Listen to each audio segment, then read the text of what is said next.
So welcome back to the Wedding Capture Co. I am Tom, and this is Chris. Hello. And we are back recording in his office again. We are away from the normal studio. And we're here with our first recording session of 2024. And we really hope you enjoyed last week's guest episode. And now we are back with a much more practical episode talking about filming those ceremony and speeches. And we have a little catch up about how our January's been so far, and then dive into all the things that we do and little tips and tricks about shooting ceremony and speeches, as they're obviously a real core part of the day. Hopefully there's some takeaways in there for you, as well as maybe refreshing some things that you already know. So yeah, let's jump in and get to it. Enjoy it. Okay, welcome back, and this is our first recording session of 2024. It is. We're actually in. Obviously, we really hope as well. The first thing I want to say is that you enjoyed the guest episode. Yes, yeah. I mean, one. It's been received really well. Got a few messages and stuff saying that's a good episode.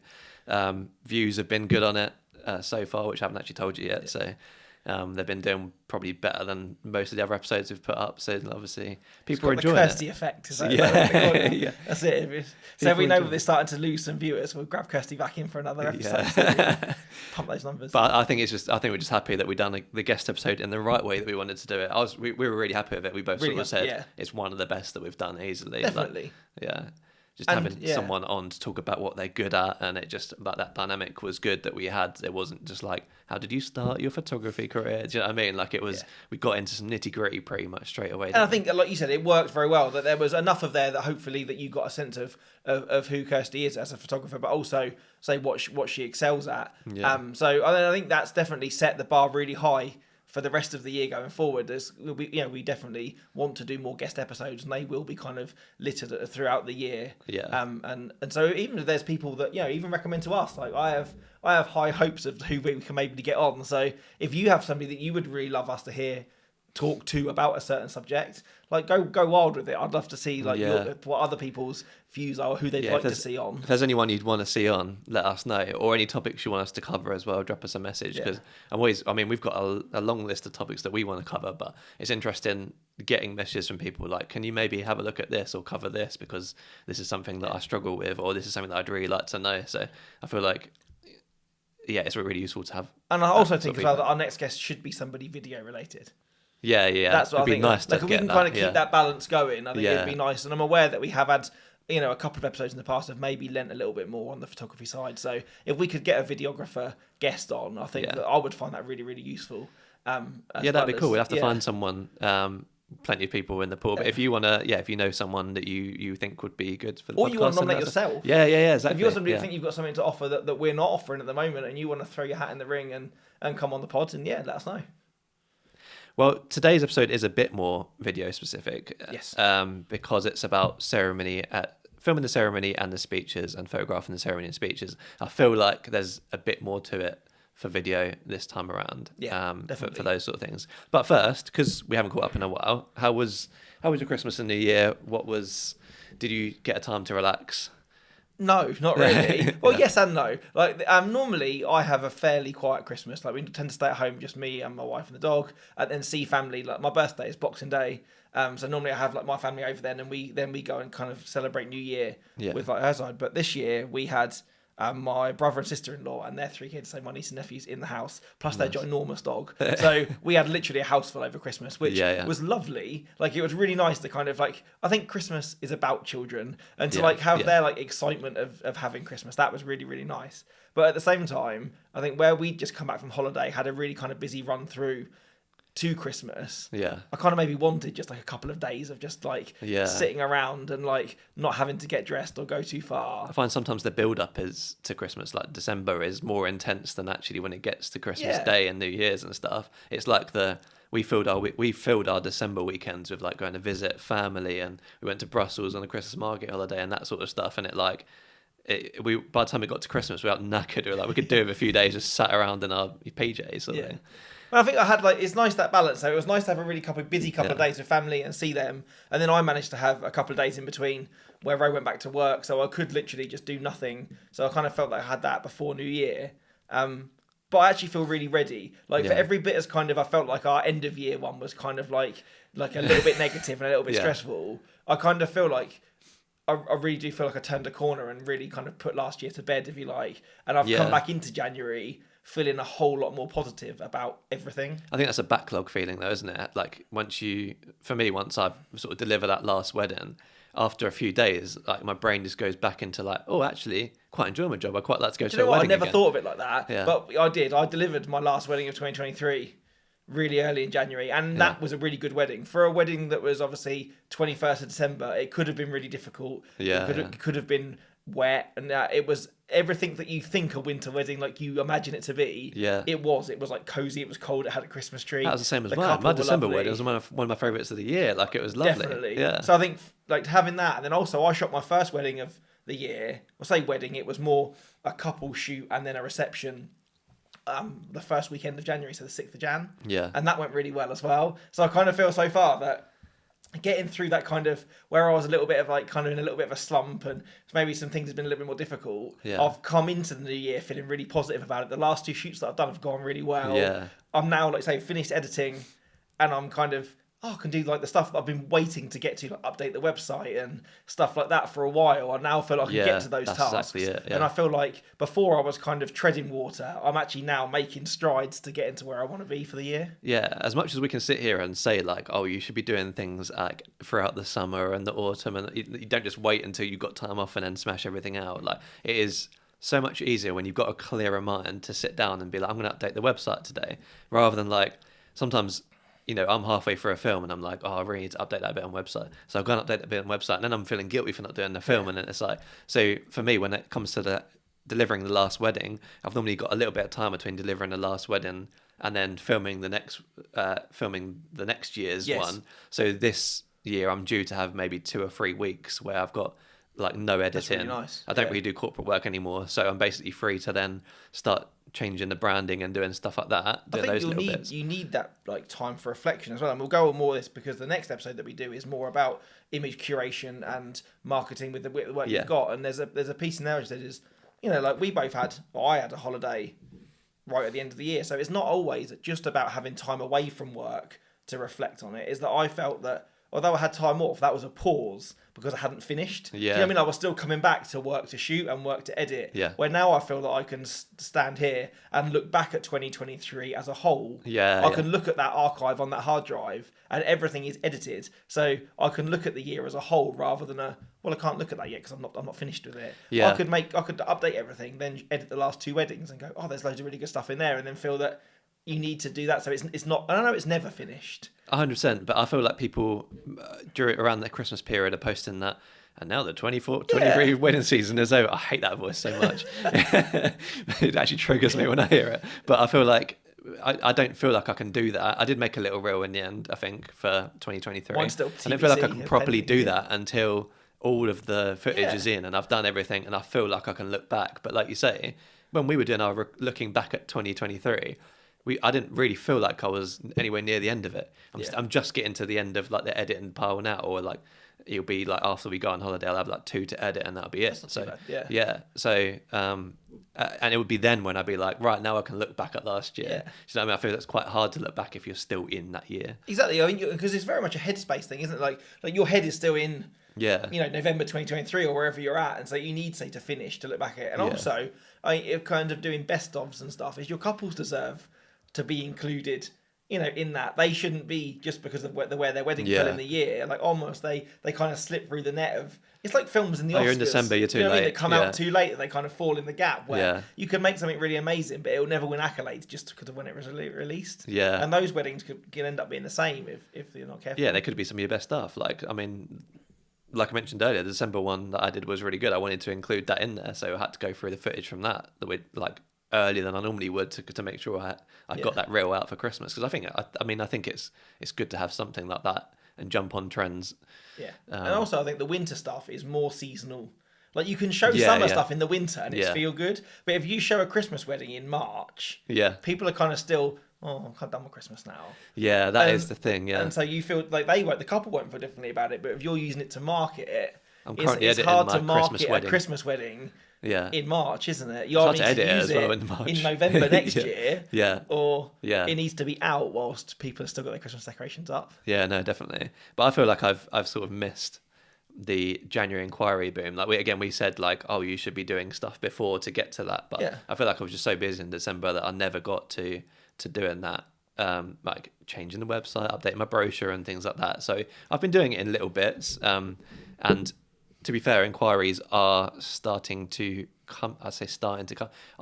You've put your January, excuse me, wasn't as busy as normal, but I've heard this. Yeah, so last this January, year, sorry. last January, Yeah. So last January, I looked at my Studio Ninja. I didn't field that many inquiries. Yeah. I had some, don't get me wrong, but normally January is the busiest month Yeah. of the year, other than like August randomly for inquiries. I always feel that you come out of New Year and people come out of the blocks and we need to get this done. Yeah, Where January is year, always busiest. It was mid to late Feb for me. Okay, yeah. But this year, I felt like it was January last year. Like I'm into double figures of inquiries already. Oh, really? Wow, okay. For this year. Yeah, yeah. So I think I've had into the teens of inquiries, which for me sometimes I think is good. Yeah. I think like last year I think I had 9 or 10 the whole month. Well, I think I'm on 15 or 16 already. Wow, okay. Which is more or less impressive. It's only the 16th today. Only half through. So that's pretty much the equivalent of one a day. Yeah.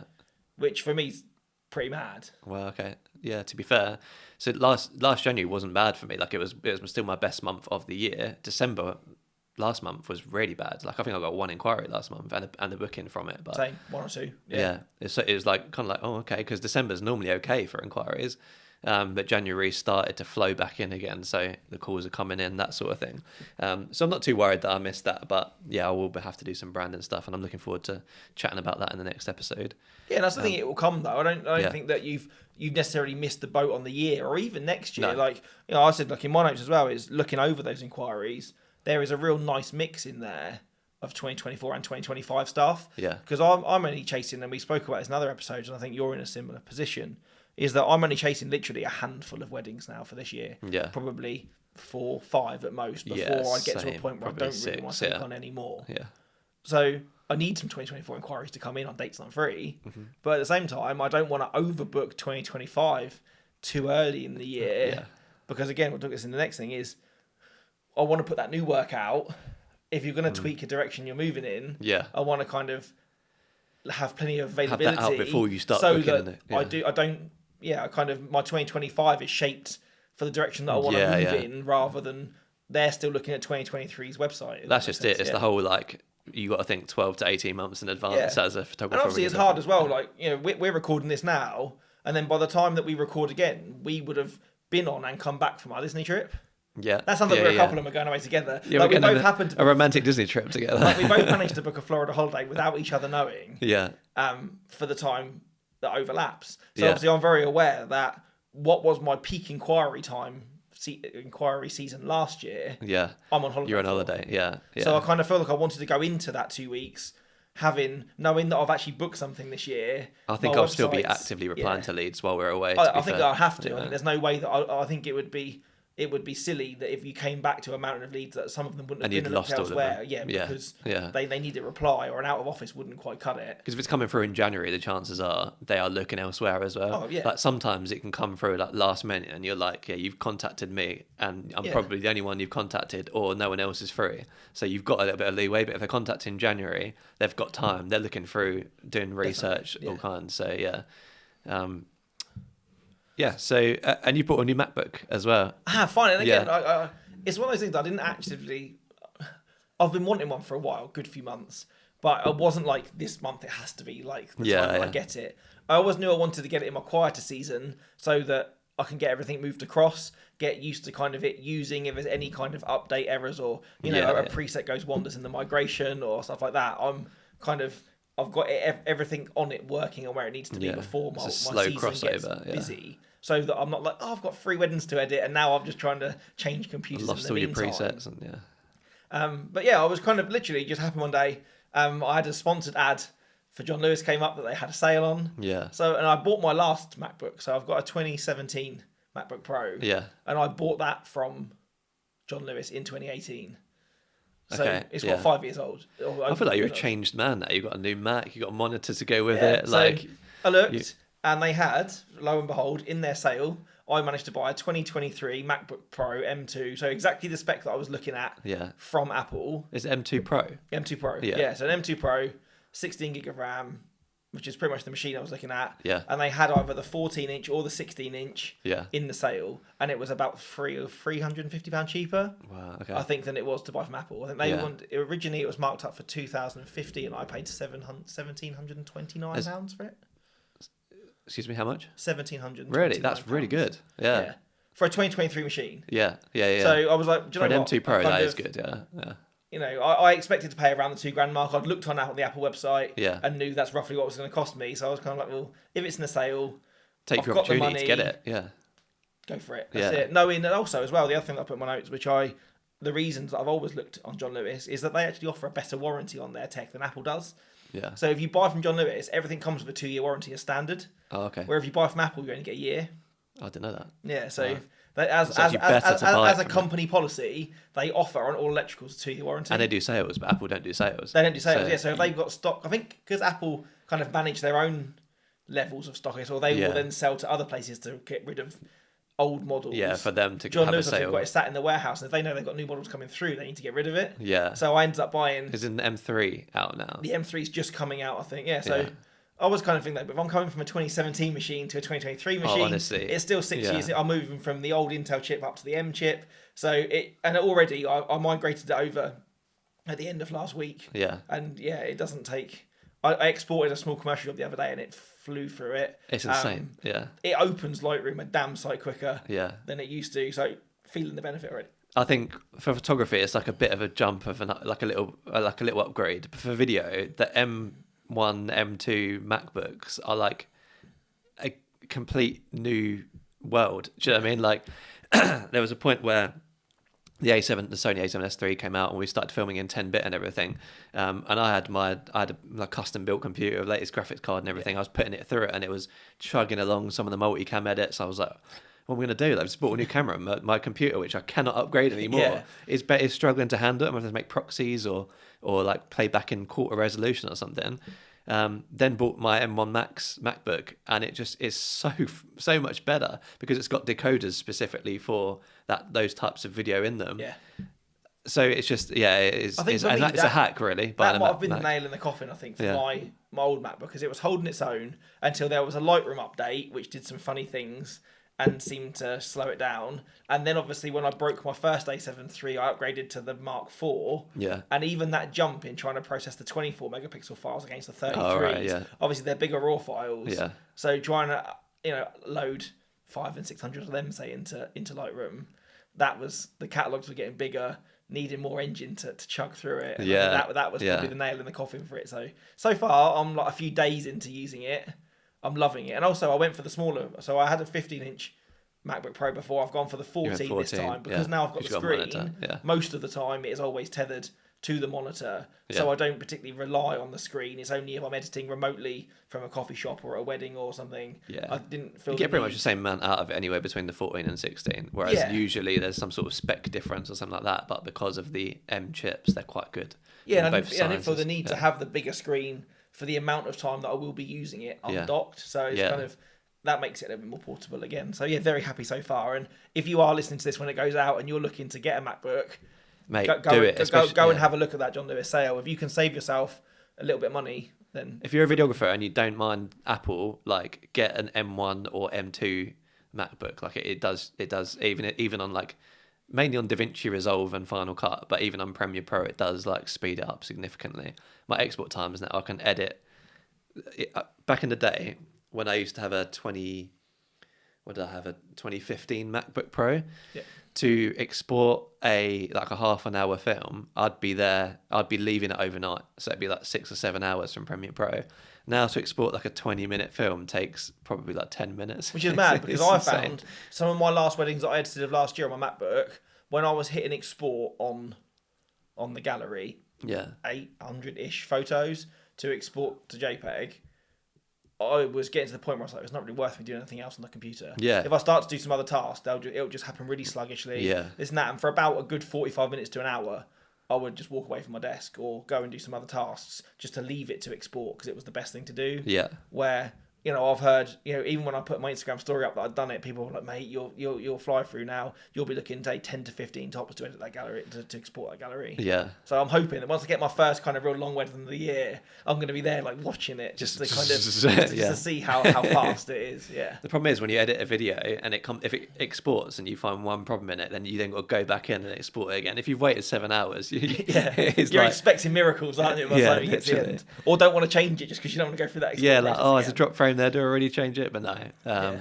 It's a game changer. Let's be honest. So yeah, very very excited to be getting using that, and I kind of feel like that's wrapped me up really nicely now. Like, I've still got some tasks there, website tasks to do, some sheer Ninja updates and stuff to kind of build. But on the whole, I kind of feel like I've started the year really well. Yeah. Like I've got the new computer now to roll out the changes that I want to make. I've tidied up my edits, and going into our holiday, I think it's the first time that I actually feel like I'm going into a holiday already kind relaxed. of under control. Yeah. Yeah, and also I was saying this something about stress levels are less than 5 out of 10. I've probably in the time that I can remember that I'm going into a holiday feeling like I don't need a holiday.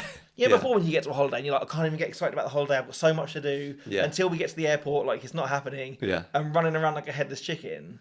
I actually felt now I'm actually kind of getting like, some time away. Yeah. I feel like my business in a good. You can get excited. I mean, it's in a good place that I can take my foot off the gas a little bit. Yeah. And that the world's not going to fall apart while I'm away. Like you say, as long as you're out there and you keep up with leads and stuff, you're not going to come back to a mountain of anything. Basically, you're going to come back and it's like, I'm glad to be back. Now I have my handy iPad Mini as well. That's it. I'll be able to sit there and have a little, move through, not have to try and navigate things from my phone, or think about taking my laptop on holiday. That to not have to do that. Yeah. And feel like I can keep the admin side moving, but without the temptation of going, there's a gallery there that could be edited if I wake up early. Yeah. I'm not got to worry. Someone said to me recently, like, I can't remember when it was, maybe December. You're taking your laptop for the plane and like for the journey. I was like, no. They're like, what, you're self-employed and you're not taking your laptop? What are you doing? And I was like, relaxing. It's like, literally going on holiday. I refuse to like work any more than some emails on holiday, basically. I'm not editing on holiday. But I don't feel like emails particularly are work. Like it doesn't feel the same. Like, to answer an email takes seconds, and you can just do one and then come back to it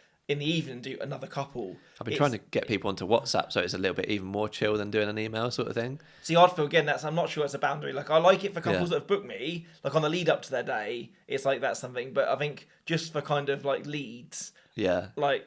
I don't have notifications off my emails. Why is that? Because of notifications, or because purely because of notifications. I don't want to turn notifications off or have to go through the do not disturb thing for WhatsApp.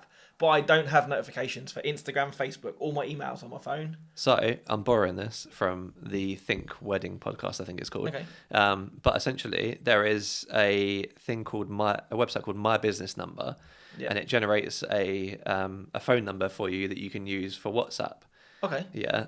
So it's like a business number, and if someone calls that number, it goes through to your personal number sort of thing, so you can have it on the same phone, and then you can download an app that is called WhatsApp for Business, which is a separate app, and you can keep all of your messages from and to that number in that app. So you've got one app one WhatsApp for personal and one for business, and you've got a separate number for it as well.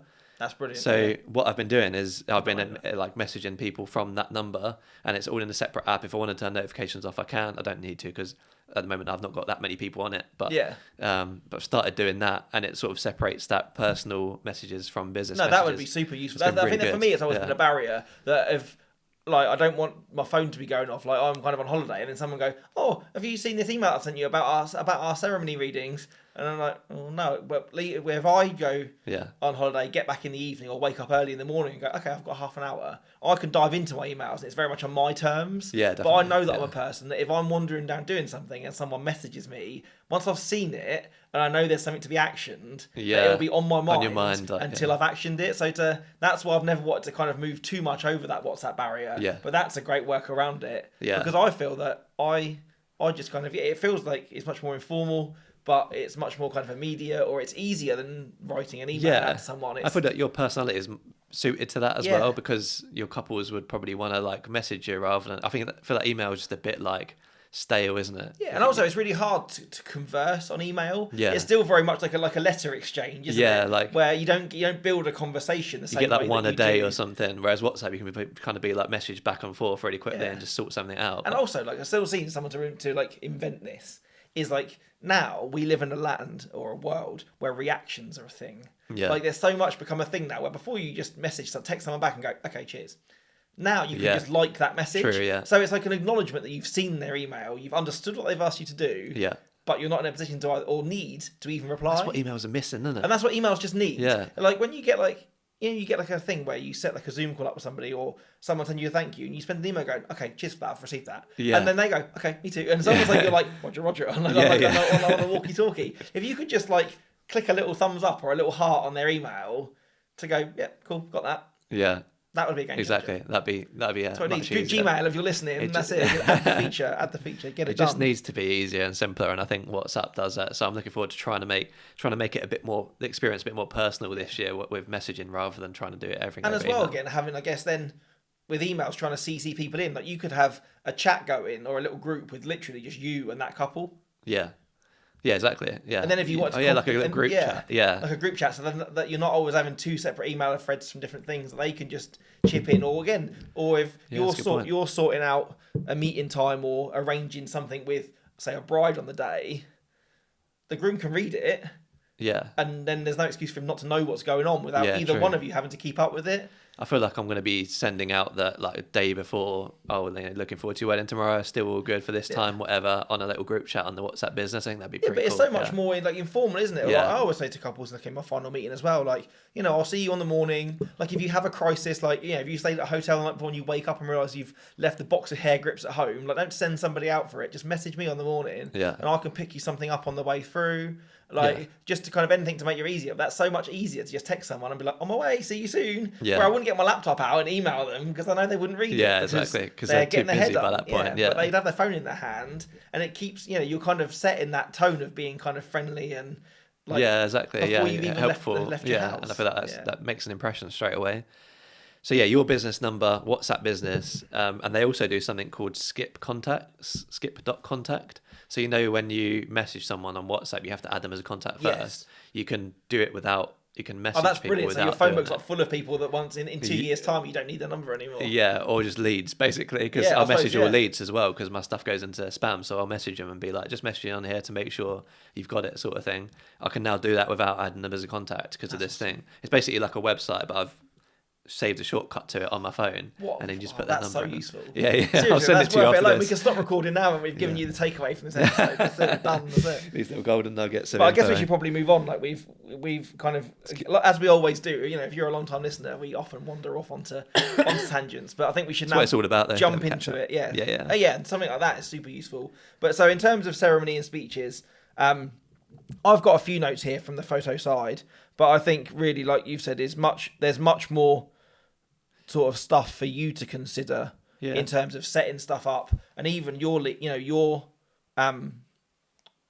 notes begin well before the wedding day itself, even starts. Where mine kind of begins really when I wander into that ceremony room on the morning. It was only when I was thinking about you've got to ask about readings and who needs to mic up and stuff that I kind of thought because I've not done a lot of photography weddings. I photographed a few weddings, but I just kind of thought, like, you don't actually really need to ask who's doing I ask out of politeness. Do you? More than often than not, just so I kind of know to expect it. Yeah. Or I've been caught out in the past where I've been in a room where I can't say move round. Oh, okay. And then a reader just comes and stands in front of you. And you're like, the only shot option that you have is the back of their head. Yeah. Or then you have to kind of move out of a spot. So it allows me to have that thought process going into that.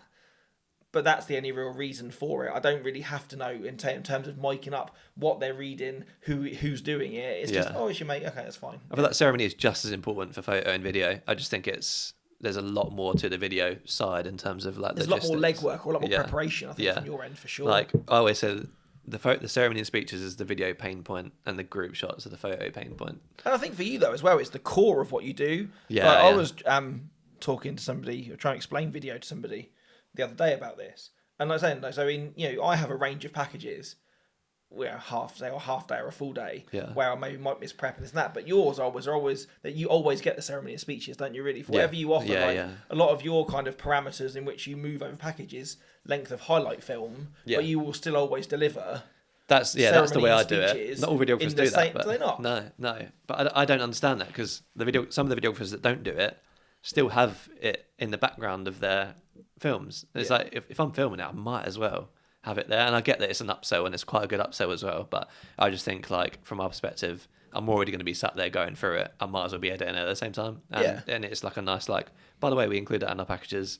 Some people don't, so it's a little selling point. And I think as well, it's not always a one you want for now, but it's one you want for later. I was talking to I think it was Ro actually, and we were saying kind of how talking about sort of wedding, because we'll be married 10 years this year, so we've been kind of talking about our wedding photos and how things have changed and stuff. And like you were saying is that maybe at the time when you get your gallery back, you look at them and go, oh, and you're looking for all the bits that you missed on the day, because the other bits are still quite clear in your mind. Yeah. But 10 years on, I probably don't even remember what I said in my own speech, let alone what people said about me. Yeah. But I don't have a videographer. Or there's people that spoke that maybe aren't here anymore, or people sat in the room that aren't here anymore. Yeah. And I would love to be able to see not just a photo of them, but them, laughing away or heckling or whatever. And those speeches would be far more precious to me now. Yeah. Than if you'd have asked me at the time, do you want full ceremony and speeches? If you like. Yeah, it's just. But it's trying to sell in that moment, isn't it? Yeah. Tell somebody what they're going to think in 10 years' time. Yeah, and that's why I don't sell it. That's why I just include it in the package, because it's like, you will appreciate that. I know you'll appreciate that. So like we've watched our ceremony and speeches, but some people don't. Like we obviously have VidFlow where you can see the views, and some people just don't watch it, or they wait a year and then you'll see the view go up or something. But so it's not always wanted, but I do feel like for video that is where it comes into its own. Obviously you can make the classic like highlight film or whatever, but I do think ceremony and speeches is important.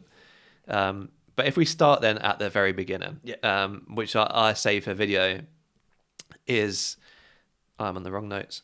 I say for video is before, it starts way before in your contract. For me, it starts in my contract, which is putting in what your expectations are of the couple before the ceremony. So if we start with just the ceremony for now to not confuse things, for us in particular, we say that we need to be in the ceremony room setting up half an hour before the ceremony. It doesn't take us half an hour to set up, but we want to give us a little bit of leeway, right? And especially if it's a church, we want to make sure we've got that leeway, because if we say 15 minutes, people are going to give us 2 minutes. As well, with 15 minutes, by chances are the groom's already in the room, the guests are already in the room by then, and there's other distractions at play, where if you're in there just before that, you can kind of lay your kit out and kind of that set a precedent, and people sit around it, rather than if you or someone stood at the back because there's no chairs left, then they stand in front of your tripod because you haven't set it up yet or where you want to put it. Yeah, ideally we'd be setting up before people get in there, basically. That's the main thing.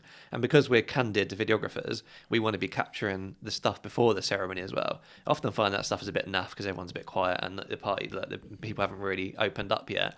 But I still want to get that stuff, because the bride is missing that stuff, and that's how we sell ourselves. Is you're going to be getting ready in that room, or your guests are going to be arriving, you're not going to see it, so we want to show that in video. So we set the expectation that we should, in order for you to get the ceremony recorded in the best possible quality, you have to give us X amount of time to set up. If you don't, cool, but you might, if something, this basically covers us in case, let's say one of our microphones, we haven't done something, put it in properly or something, but we've only had 30 seconds to put that microphone on because the bride's so late and it started immediately. We're covered then, because we told them that if not that this would happen, don't be a dick and overdo it, but if someone turns around to you, if you had a mic fail because again a bride was late, at least you've got some sort of leverage to say, I told you that this time was needed. We couldn't leave you because of X, Y, and Z, so this is why this error's happened. More or less, you are kind of there's no good rushing, you're setting covering up. yourself. Exactly. We had one example. We had one in November. Again, I tell every couple, it's in the contract, but we also set it out in the call as well, these expectations. And the bride was very late. We couldn't even get into the ceremony room because the groom was, I don't know why, but the groom was having a really late meeting, so we couldn't get into the ceremony room to set up.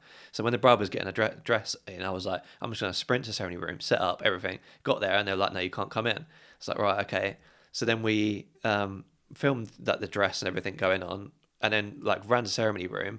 By that point, everyone was already in there. It was super compact. It was probably twice the size of this office. It's a really small ceremony room. and the harpist had stationed herself right next to the registrar table at the front, and there was nowhere else to go. So at that point, I had to then decide. I had 2 minutes to decide where to put 3 cameras in this room that could barely fit one. So I literally got my pocket camera out and literally just placed that at the front, and that was my front angle. And it's not great, but like, if I had time, I probably could have negotiated with the harpist to put a camera there. And I think that's some of the getting there early thing, isn't it? If you get there first, if you're the first person there. Yeah, I could have. If she'd have walked in and you'd had a tripod set up there, if she felt that strongly about it, she'd have either had to come and have the conversation with you to go, "Excuse me, can you move your tripod? I need to be there." Or she'd have just sat up around it and sat next to it. Not blaming her at all. It was a really. But if you walked difficult into room. a tight ceremony room and you saw a perfect space for you to be, you'd stand. That would have been. Yeah, exactly. But yeah, just so it's obvious that the more time that you've got, you don't need loads of time, but the more time that you've got, the less likely there is for something to go wrong, because you can spend a bit more time making sure those microphones are switched on and plugged in properly. You know, for speeches, you can make sure that you've got everyone mic'd up and something wrapped around the mic and backup audio and things like that. And yeah, I feel like having that time set out in your contract before sets that expectation in advance. So if you mess up because the bribe is late, then at least you're covered. Yeah, and I feel like you talking about that has actually just brought a point into my head now, which I hadn't considered, is that I do have a clause in my contract, which obviously says that, obviously, whilst I'm there to document your wedding day to the best of my ability, in certain times, particularly when we're talking ceremony, I am sometimes governed by people higher than me to where I can stand. Yeah. So, but this particularly is a thing for church weddings. Yeah. Registrars, I feel less the need, because they're obviously doing the interviews with the couple before. Yeah. They often arrive at the ceremony after I do, and you have kind of that very kind of brief hello and handshake and a window to say anything to them right before the ceremony starts. But if I do shoot a church wedding, I always say to my couples on the call, when you've been to your band's readings or you've had your rehearsals, can you just have a brief chat with the vicar to to let them know that you will be having a photographer come in, and if he's got any particular hard and fast rules or limitations, if you could pass them on to me ahead of time, that would be really grateful. And I always make sure that with a vicar, I always go and introduce myself well before the ceremony. Yeah, and even if they've given me limitations, one, try and have a chat with them about it if they are really restrictive. Yeah. Because I think a lot of times vicars they go on bad experiences they've had in the past. Yeah. Where if you can go in, you're well presented, you're polite, and kind of have a reasonable conversation with them as to what you would like to do, why you would like to do it. And obviously, and those things, there's often a compromise. Like, I've had ceremonies before where I've been told, no, you've got to be at the back. Yeah. You can only get this. And then when I've got there on the day, it's either been a different vicar or you've gone up and gone, oh, really lovely to meet you. Like, I'm the photographer today. This is what I'd like to do. I'm using cameras which I can turn down to pretty much silent if you need me to be. I'm happy to tuck myself out the way, but I do really need to get this, and this. Yeah. If they can see that you're professional, you know what you're doing, you're not going to cause them an issue.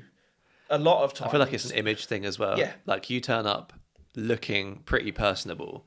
Like, I feel like if you turn up in a suit with your 70-200 on your Canon 5D or whatever, like, there's a big setup and he's looking at you like, I don't want that at the front. Like, you're turning up with your Sony with your 35mm on it and like looking a bit more no flash, just casual. Like, I'm not saying you don't look smart. I'm just saying, like, but you look personable. You're rocking up like and having a chat with them. And also, I always try, and particularly with vicars, is absolutely kill them with kindness. Like, as much as sometimes I think they can be stuffy and rude, and it pains me to do it. Yeah. If you walk straight in and go, I know you've told the couple, but I'm standing there. Yeah.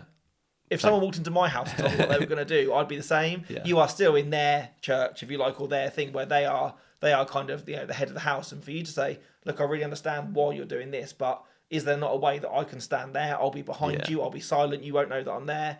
I'll be discreet. If you want to put me in the choir, negotiate. And, but be nice. And don't be afraid to stand your ground or offer them. Yeah. You don't have to be a dick about it. But I had one vicar once who was like, "Oh, it's the clicking." He's like, "I find it really distracts my flow. All I can hear is behind me." So I was like, "Fine." I put my cameras in silent, and it was like, "Well, how silent?" So I showed him. Okay. Put my camera in silent mode. I went, "No, well, I've taken 6 pictures of you. Have you?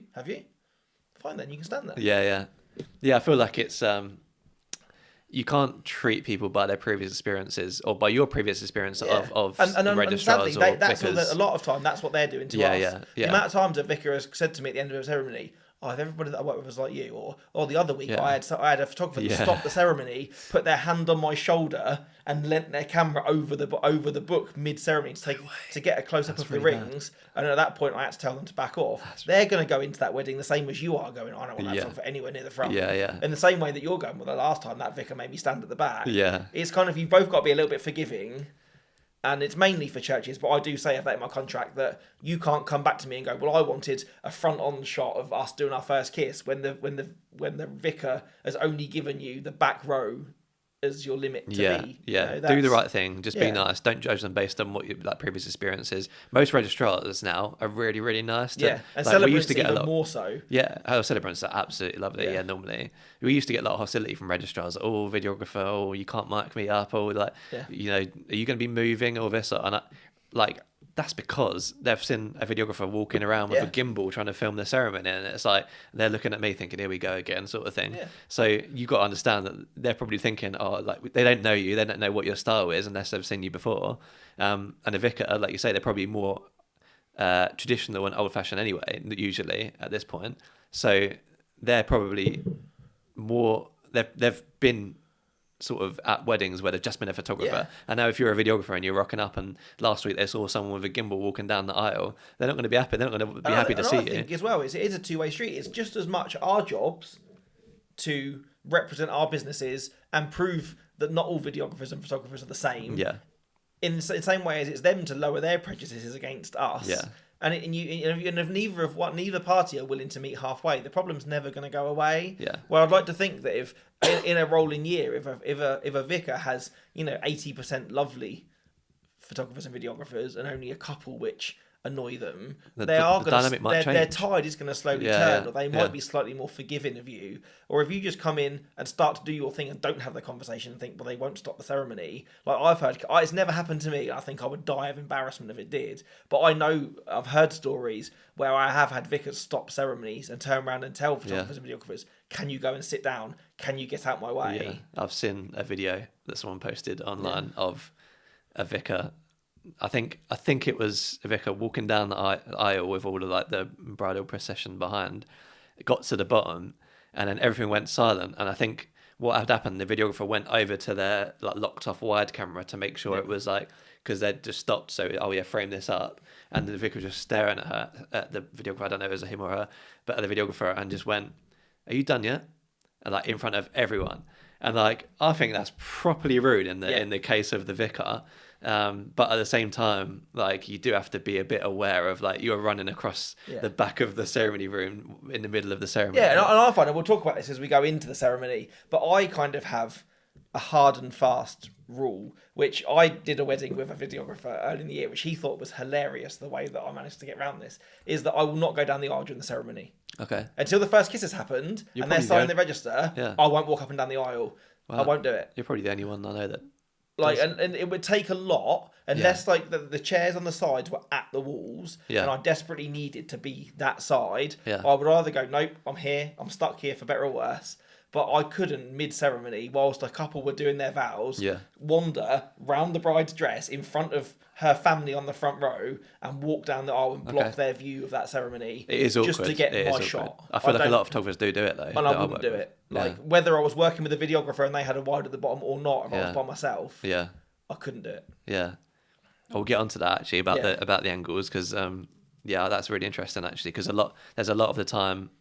Oh yeah, we'll get onto it in a bit. But so after the contract, obviously you set it out in the call as well. You have your pre-wedding call, hopefully. And you set out the same expectation. You can't expect them to read through the contract and remember everything. We say that we'd rather be there 30 minutes before to get your candid bits set up and make sure everything's good. Does it ever happen? No, never. And the bride's never ready 30 minutes before.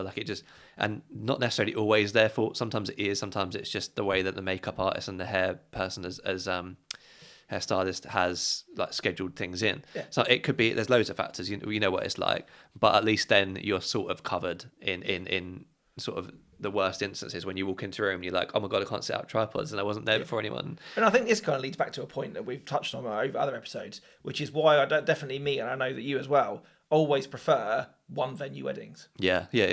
Like to have I to try have to to take- have that travel to a church from a house, you're never going to be there half an hour before. Or certainly me working as a solo photographer, sometimes it is literally bowling in, quick chat with the vicar as he stood at the door waiting for the wedding car to arrive. Literally, yeah. Or Yeah. you're getting there and kind of doing that. So I particularly always prefer one venue weddings where that you can wander into bride prep, because you don't need to be at bride prep solidly. Yeah. You can go in, do a bit of hair and makeup, and go, oh, I'm just going to shoot over and have a look at the ceremony space. Yeah. I'm back in 10 Yeah. minutes. And That's do the other that. thing. If you do have access to the ceremony room, you can almost set up tripods and everything in the positions you want before even like we do. They haven't got cameras yeah. on them. You can almost mark yours. Yeah. Yeah. And I find that as a photographer actually pretty useful. That if I sometimes I do some videographers get I start a wedding 3 hours before. Yeah, same. Yeah. Where sometimes I'll get there and the videographer's been there from really early, and I'll wander into the ceremony room and the tripod's already laid. Sometimes they can be a little bit annoying because I want to wide without You the want a tripods wide, in. yeah. But at the same time, at least I then have got a rough idea of where they want to be. But I've still got enough time to have that conversation as to go, well, if I dropped in here or did this, you've got time to have that conversation in the morning. And this popped up in the photo v video, I think, episodes. Yeah. Where just to have that conversation while there's nobody in the room, we can discuss between us.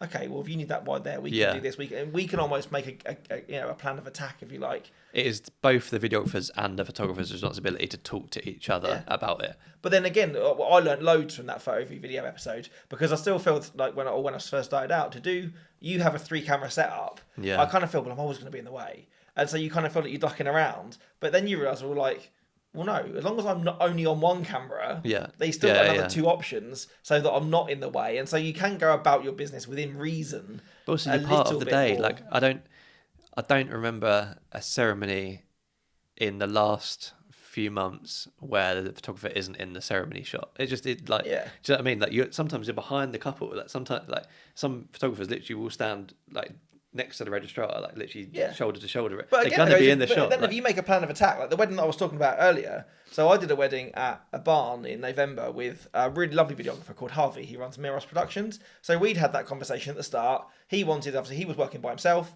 So he had a locked off wide camera at the bottom of the aisle, one on the side, and then he was on the gimbal, manning that. So I said, okay, it's fine. Knowing that it was a November wedding, really kind of like cool, like wintry kind of flower arch or like a structure. Yeah. I was like, well, during the ceremony, we can stand, behind the structure, registrar in front of us. We'll get clear shot down the aisles. We know there was 2 readings. Once we get to the end of the second reading, they're pretty much closing words from the registrar before their first kiss. Yeah. If both of us can part and get to the back, we'll both get a first kiss shot. Yeah. With the arch behind them. And neither of us will be in each other's frame. Yeah. And so we did. But he walked. I walked down the side. Yeah. And like barns that have those like half walls. Like a buttress wall. Yeah. So I literally stepped over it, like barrel rolled across it with my back. Yeah. And got to the bottom because I wouldn't go down the aisle. Where he just wandered around the couple and walked straight down the aisle to the bottom. Yeah. And then looked at me and was like, it's not fucking Mission Impossible, mate. You've not got to like jumping over walls, literally like jumping over parkour. Walls. And I was like, but you can't just walk down the aisle. Like the registrars needs closing words about like all these people about to see their family member or best friend get married, and they just don't see you like strolling past with your gimbal. I don't mean it's that bad. I think you're invisible to those people. I don't think I'm sure it's more in my head than theirs. The couple looking at each other and that they're like so. For them, I probably agree. Yeah, and the guests like. But if I was the auntie on the aisle that was like, well, I didn't see that first kiss moment because you were stood in my way or you were walking past me. Yeah, I'm pretty sure as long as you're it's set up. It's a stigma for me. Yeah, it is. And so for in our thing, because we'd had that plan of attack from the beginning, it worked perfectly, and because we'd had the chance to have that conversation. I appreciate you don't always get that, but if in kind of that's the way that we planned it, it worked pretty well. And for me, again, this is the first note that I've put, is I always approach a ceremony maybe differently if there is a photographer, or also if you've got a second shooter. Because if you've got a second shooter, you can pretty much be in 2 places at once. So it's knowing that in the end, you don't need to worry about moving as much or doing whatever. Where you know that if you've got somebody at the bottom of the aisle manning that wide cam, or for that kiss, you could just step aside so you're not in your own camera. That's a huge reason why I like having 2 shooters as a videographer, because, like I say, there are some photographers that do go down the aisle, and it's like if my locked off wide is at the back of the aisle pointing down, I'm getting nothing from that then. And again, that's why I like having 3. I'm not saying that's their fault. Like if they want to go to the back of the aisle, that's fine. But So that's why I think having 3 cameras makes a huge difference to video. Is that I'll have one in each corner, like I'll be on one camera facing the bride, another camera will be in the other corner facing the groom, and I have one at the back of the aisle. And that way, if the one at the back of the aisle gets blocked by anything, like a guest standing up or a photographer or anything, I've got one in the other corner. Like, there's no situation where all of those are covered. And I think as well you need that for video, because once that it's rolling, it's what happens in the middle. Yeah. Where I know that, and I have to listen to my notes, that a lot of times during ceremonies, a lot of the bit, like a ceremony follows, if you've been doing this long enough, a roughly core pattern. Yeah. Like I roughly know, that bit's coming now, or that bit's coming now. So, and also a lot of it is repeatable. Yeah. So if I can say, do you know what, for the vows, I'll stay facing the bride. If I can't get round to the groom to get his reaction, I could probably borrow a couple of frames from a little bit later on in the ceremony when I was able to get around there and just reorder them in the gallery, and you wouldn't know that wasn't from that moment of the part of the thing. Yeah. But for you need to cut from the bride saying her vows to the grooms, and the shot of the bride looking wistfully at whoever's reading to her is not quite the same as the words coming out their mouth. Yeah. So you need that angle for narrative. Whereas photographers, as long as you've got, I think, throughout the course of the ceremony, some nice shots close up of the bride doing their thing, or the groom, and then, or both partners, should we say? You can create a story from what you have, basically. And I think, and that's something which is in my notes as well, is the only reason that I've started to move and do that is I think it's really easy if you're not careful, or you are stuck in just one fixed position for the entire ceremony, is that there's only so creative you can ever be in that moment. And you're always basically just going to get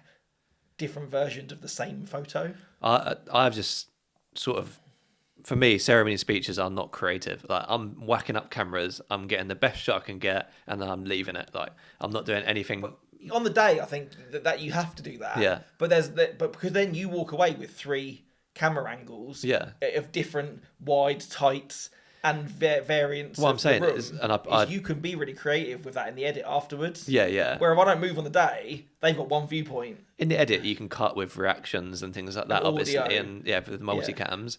But what I'm saying is, like, I don't necessarily agree that, like, gimbals. Why do you need a gimbal for a wedding ceremony? You probably don't.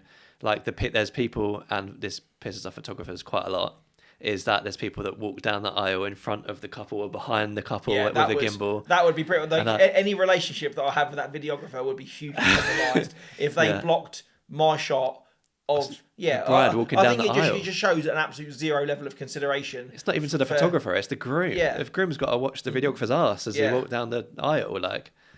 Yeah. I believe it's unnecessary. Yeah. But in terms of like logistics and that, I think it's better to keep it simple anyway. Like, I do not move during this unless there's a reading, probably. Then I'll have to sort of switch around to the front of the reader rather than being in the corner behind them.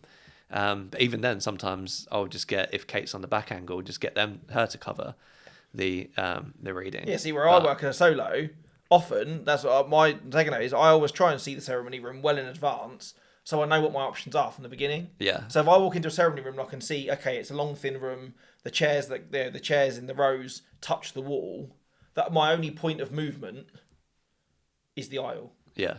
So at that point, I'll either decide, okay, I'm at the back, or I'm at the front. Ideally, I'll be at the front, next to the registrar, behind the registrar, wherever, and I'll keep that. So I've got the aisle walk and then them, and I can make my lens choices. I can adjust accordingly. If I'm pinned against a wall, in a fairly small room, there's absolutely no point me leaving my 85 on my second camera. Yeah. I'd probably switch that and keep the 35 and then the 50, because the 50 will be long enough to still get a nice close up of the rings and the aisle walks, where if you're in a long room, you need the 85 for that stuff which is further down. Definitely. Or if I'm in a room where there's side access, I will actively look then at certain points of the ceremony to almost do a lap of the room. I do like side access. Like, it does make a huge difference. Huge access. I've even had weddings before where there's been a door at the front of like in a barn. There's been a door there and a door outside, and I've walked out the door, down the garden, and gone back in the side. South End Barns is a prime one for that. Where they're getting married, there's a door right there. Yeah. And you can literally just leg it down. In a be thing like be at the back. I need like literally a handful of frames from there. Yeah. But for me, it's about just casting that variety, like just to deliver a chunk of photos from the ceremony, all from the same spot or from like a step either side. Yeah. Just to get to the back and get 2 or 3 frames of their guest viewpoint of how they saw the wedding, You're not always seeing it from a one-dimensional thing. Yeah, I feel like if I had all my photos back and they're all from the front, I might be a bit disappointed. But especially as well when we spoke about it, like it's become much more of a trend over the last year or so to have these sort of structures, or if you're in a church even, like the altar or whatever is far more colourful or ornate, and you're stood to your back to it, where the guests see their person framed. And I think that's sometimes it can be a nicer frame, but the compromise on that is you miss the facial reactions of the people doing the vows. So it's getting that balance of or knowing when to move. For the first kiss in particular, I think the first kiss shot with the guests in the background is much more valuable to the couple than the first kiss shot with like a an arch or whatever. Do you think? Yeah, I've switched this year. Like for me, like I always used to be very much up until probably the early to mid part of this year. Stay at the front. Depends what type of couple you are, but I feel like I would get much more value from seeing my guests in the background doing like that as I do my first kiss than just like a nice symmetrical arty shot. But I often find it's a really messy shot at the front. It is, but because you're never locked off. No. You're never dead on with the couple. If you can get it, great. But for me, I've found now that once the rings are done, once I've started to get that ring going on the finger from the second person giving a ring, that's when I'll start to move to the back, so that when the registrar or vicar does their closing words and the first kiss, I think it's a much cleaner shot. It is a cleaner shot than having guests. But is it as valuable if you've got? But your focus is always on the couple anyway, not on the mum or the family. So they're only going to ever be for me, and I'm shooting at 2 point something. Only gives me a blurry shape of clap. Then I know for our wedding photos, I'm looking in the background to see who's reacting. Like I'm not sure I'd be that brave in that moment that I could go first kiss and then pan away and then got like the shot with them blurry in the foreground and mum sobbing. I'd make sure I was back at the front afterwards, so that once they're making their way to the signing table, I'm there to lap up all of that like post ceremony reaction from guests. And I think a lot of people don't. I think there's a lot of people, and maybe I'm casting judgment here. They go, "Oh, ceremony's done now," and they'll just stand and wait until they're called over to the signing table. But I think there's so much like good candid stuff to be had in that bit. And again, even like, and we've probably I use that time to pack down though the signing table thing. And I guess that's a video thing, isn't it? You've still got 3 tripods to get down, and then make sure that you've got cameras ready for potential confetti or stuff afterwards. Where I think that for me, like even sometimes if you're running a really tight prep or you've come straight from there, the first time that you'll see the groom is stood at the front of the ceremony waiting for the bride to arrive. And I always make sure that I like to have photographs of both the bride and groom or the couple. I keep saying bride and groom and I want to change that. Is that whoever is the person that is waiting at the ceremony for the person to come, I want shots of them looking nervous, chatting to their best man, getting their thing, or kind of the other person's parent arriving earlier at the ceremony. That's no reason why we should be there earlier than their in-law to be, because some of those interactions are done outside when guests arrive. But a lot of, as it's getting nearer and nearer, you can see the tension building in that person that's waiting at the front. And I think that even just to get a handful of shots or footage of that moment then is so much more powerful, because you can see the nerves in them. If there's any kind of point that they're gonna kind of react in a way, it's at that kind of fever pitch moment right before the music starts. I do like that sort of like groom shot just before. And I think those shots for me as candids are much more powerful than any sort of like window portrait. And they're nice to have that like epic James Bond photo of them wiggling their tie, but in that moment it's really easy to kind of laugh it off or play it cool. But to have like them stood next to their brother or their best friend or something, and it's just about to happen. It's just about to happen. You can see what someone's truly feeling in that moment. And I think as a documentary part of the day, those photos are a lot more powerful rather than me being, well, I'll get my kit set up now. I'm waiting for the main event for the person who's coming down the aisle to arrive. But just rewinding a little bit, like as a videographer, you want to find out all of the major details. You want to find out who's doing readings. You want to find out if it's if a registrar, if it's a celebrant. Often, like a celebrant is going to have more things that you could potentially put in the film as well. Are they doing personal vows? Like I had one quite recently where the bride did personal vows and the bride did a reading, and we were like, so we don't really want to put a mic on your dress. So if you can just stand quite close to the groom, then it'll pick you up. And of course, like as soon as the personal vows start, they separate. I was like, what are you joking? Like, but I mean, it's all recoverable. Like sound, you can do amazing things with sound now, especially with. And I guess that's something that you have to consider as well. Like if you do same-sex weddings, like trying to mic 2 brides, because trying to mic dresses, I guess has its challenges. There's a couple of times where I've mic'd up. If I've had 2 brides, where I've mic'd up one bride because we've got a white microphone and we don't. and we'll use it for speeches, but generally try not to use it for if the bride's doing if they're doing personal vows, we won't use it because I don't want to clip something to the dress that early, and it's not like it's a massive risk. It's just I don't want to clip on during the ceremony. Yeah, basically. or that messy look as well. Messy look, exactly. Yeah, box stuck to their lovely There's a couple of times where I've had like a microphone nearby, so I'll have like. If there's an arch, I'll hang the microphone from the arch or something. Or I guess if you've got a celebrant or a registrar which is happy to be mic'd, they're often stood close enough. Yeah. Enough gain in their mic, I guess, would there be? It depends. If it's close enough, yeah. But it's quite sketchy doing that. You might. I guess the easy one is, and which found that I've wanted to try and get rid of more, is the table. Like if there's been an option, is if I could move the table from a wedding. Like now that they sign, but you don't need that table at the bottom at the top of the aisle. I'd much rather them have an arch, which can sometimes create their own problems. Mate, I'd rather have the arch than have a table. I've literally written down, if you find the flower arch, kick it down. Because it's going to get in the way. I hate them so much. They look so good, but the registrar will stand in the middle of that arch. The couple will stand like right close to it. So you're trying to get around and get a good shot of the bride, but there's an arch there. From the back, there's no shot of the registrar because they're like tucked in an arch with a couple in front of them. It's just impossible. See, but I find now, like, whoever stood waiting, particularly normally the groom, I'll just say, because I had one in November, it was like that, it was a big round flower arch, and the registrar just said, I'll plot myself here. And the groom was stood right up on her, and I was like, I've got nothing, mate. I was like, if you literally in that moment while she's doing her housekeeping, but just waiting for the bride to come across. Yeah. I was like, you really need to be stood at least a good step.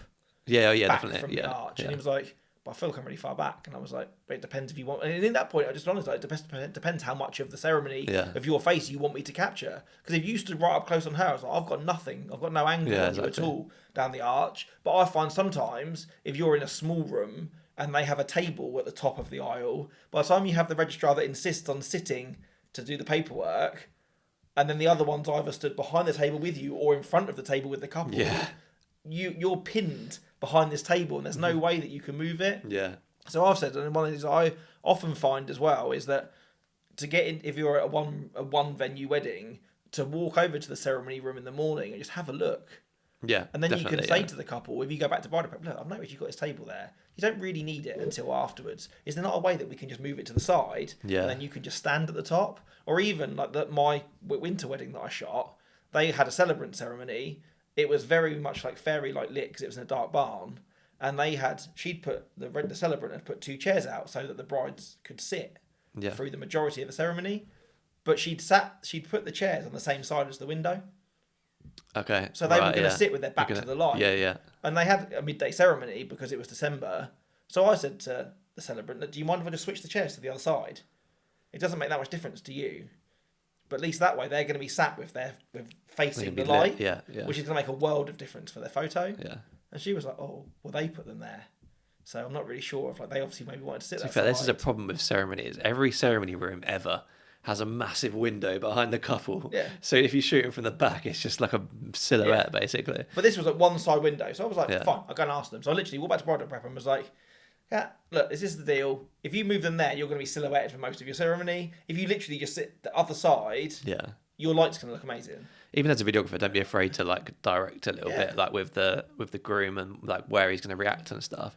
Often, if you're on your own or you've not got cameras placed, you can't place cameras in specific ways, you might not get that groom reaction that the bride wants. Yeah. But I've found now it's quite a good idea to have. Rather than be like, oh, you're either facing me at the front and then you just wait, you sort of have him turn 90 degrees. So he's facing the side wall sort of thing. Yeah. So that then if you're this is really difficult. Yeah, I mean, you can stand at 45 then and you're catching him on the edge of your frame and almost there converging at a point rather than it being... He doesn't need to be facing her up the aisle completely, just facing 90 degrees from that, but turning his head, and you still get that reaction if you pop round and just get a quick shot from the side. Found...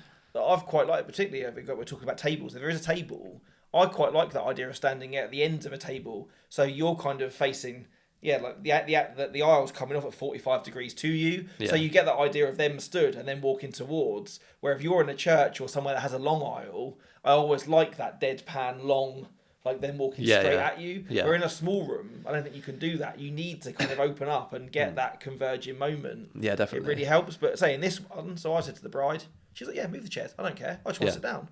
So he moved them. And like the videographer at that wedding came over at the end and was like, I'm so glad you moved those chairs. And he was like, I was looking at them and was like, there's no way we're going to be able to get like, you know, for me, I probably could have just overexposed and tried to pull some dynamic back. Yeah. But the way, because of the time of year it was, like kind of having then the warmth of the fairy lights and plus the natural light coming in on them, the atmosphere or the feel of their photos is so different than it would have been. Yeah. And it's almost like, it's such a simple thing just to recognise where your light is and go, can I move a chair? Some stuff you can't move. You can't make them spin the whole ceremony room round. So you've got just light to suit on you. them. Yeah. But if it's something, just a case of making them turn, because a lot of times they won't have thought about it. They've put it there just because that's where they think it looks okay. Where if you explain, well, if you do this, the consequence of that is this, or if you want it to look better, because the most times they just want to look good. Yeah, exactly. You can get involved. Yeah, and just to say to say to whoever's at the top of the aisle before the person walks down, just try and stand a little bit back. The bride who walks down will just get to whoever's at the top and wait with them. She won't go, let's shuffle forward. Yeah. Or if you say to the celebrant, make sure they don't stand two on top of you, because we're getting nothing here.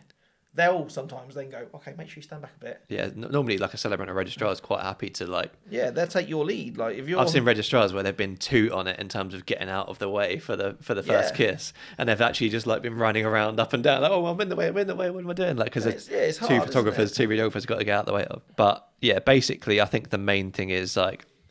You find out for video for ceremony is find out what's going on, set your expectation beforehand because it is a stress point, and also communicate with the photographer because at the end of the day, like you're going to be spending the rest of the day with them. Your job is to set up cameras and just have them rolling. You're always going to, and if you position them well, you're always going to have a good angle of the couple and the registrar and what's going on. So whereas, like you say, I feel like the photographer probably needs to move around a bit more. So like I always say, look, I've got 3 angles. I don't care if you're in a shot. You do you, basically. Yeah. But the main sort of pain point is where do you get your first kiss from? Because we sort of obviously have the camera at the back. Some photographers now like to be at the front, literally right behind the couple. So we're literally facing each other. So we're both in each other's shot. So if you can avoid that, it's quite good. But that's what I've said. I would say, well, I started to get to that point is I found in the middle that was my kind of revelation of, well, the couples obviously really like these arches because they've designed them. They're normally on brand or colour theme or style of their wedding. Yeah. That I find is that if I am able to move to the back, that again, say like you said, you've lost that kind of the reactions from the people on the front row of them. Yeah. But if you've done your job well enough, in the time that you've been at the front, you should have plenty of shots of them reacting to the vows or reacting to the entrances or to the giving away moment. That there's a trade-off in that place for me to give someone a shot which then looks, say, symmetrical with the flowers in the same colours as their wedding or the much more ornate church front. Yeah. You're giving them a much bigger variety, a better looking shot that hasn't, for me, that's, so I now, if I can actively try to stay at the front and then move just after the rings to the back for the first kiss. Yeah, no, that makes sense. Okay, so this is Tom jumping in here, and we didn't realise that this episode was going to be quite as long as it was when we recorded it, or we'd have so much to say about a task that we figured was probably as simple as filming a ceremony and speeches.